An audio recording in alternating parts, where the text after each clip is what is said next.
আবৃত্তি করছি কবি রবীন্দ্রনাথ ঠাকুরের লেখা হাট কবিতাটি। কোমর পাড়ার কোটকারি, বোঝাই করা কলসি হাড়ি, গাড়ি চালে বংশী বদন, সঙ্গে যে যায় ভাগ্নি মদন।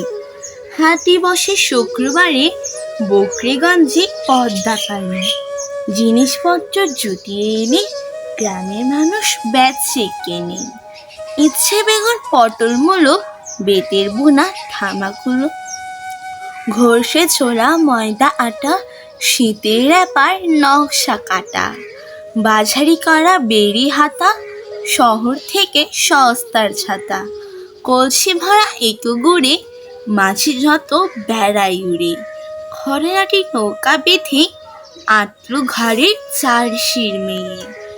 অন্ধ কানে পথের পাড়ে গান শুনিয়ে ভিক্ষে করে, পাড়া ছেড়ে স্নানের ঘাটে জল ছিটিয়ে সাঁতার কাটে। পাড়া ছেড়ে স্নানের ঘাটে জল ছিটিয়ে সাঁতার কাটে, পাড়া ছেড়ে স্নানের ঘাটে জল ছিটিয়ে সাঁতার কাটে। ধন্যবাদ।